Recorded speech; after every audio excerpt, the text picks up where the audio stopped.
Happy Dasara అందరికి. నమస్తే అందరికి. మా దసరా ఎలా జరిగిందో ఈ మినీ బ్లాగ్ లో చూపిస్తా. ఫస్ట్ పూజ కంప్లీట్ అయిపోయింది. బ్యూటిఫుల్ గ్రీన్ శారీ కట్టుకున్నా. మమ్మీ ప్రధానం శారీ ఇది. నాకు ఎలా ఉందో కామెంట్ చేసి చెప్పండి.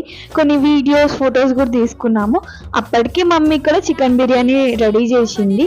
మళ్ళీ కాస్ట్యూమ్ చేంజ్ చేసుకొని చికెన్ బిర్యానీ తింటున్నాను. ఈవినింగ్ మళ్ళీ హెడ్ బాత్ చేసి టెంపుల్ కి వెళ్ళాము. వెంకటేశ్వర స్వామి టెంపుల్ కి వచ్చాము. ఏమైనా కోరికలు ఉంటే ఇక్కడ రాసుకోవాలంట. జమ్మి తీసుకొని పాలపిట్టని మొట్టుకొని కొన్ని క్రాకర్స్ తీసుకొని మళ్ళీ ఇంటికి రిటర్న్ తెచ్చిన జమ్మి ఆకుని ఫస్ట్ దేవుడి దగ్గర పెట్టిన తర్వాత అక్కడ మాకు ఒక థ్రెడ్ ఇచ్చినారు. అది ఓన్లీ మెన్నే కట్టుకోవాలంట, ఉమెన్ కట్టుకోవద్దంట. సో డాడీకి తెచ్చి కట్టినాం ఇద్దరం, నేను చెల్లి కలిసి. మేము కూడా కొంచెం జమ్మి తీసుకొని మమ్మీకి డాడీకి మమ్మీ, మేము చెల్లి అందరం కలిసి జమ్మాకి ఇచ్చుకుంటూ విషెస్ చెప్పుకుంటున్నాం. మీరు ఎలా సెలబ్రేట్ చేసుకున్నారో నాకు కామెంట్ చేయండి. ఇంకెవరైనా సబ్స్క్రైబ్ చేసుకోకపోతే వెళ్ళి సబ్స్క్రైబ్ చేసుకోండి. అక్కడ ప్రసాదం కూడా ఇచ్చినారు, అందరం తింటున్నాం ఇక్కడ. ఇంతే వీడియో. Bye guys.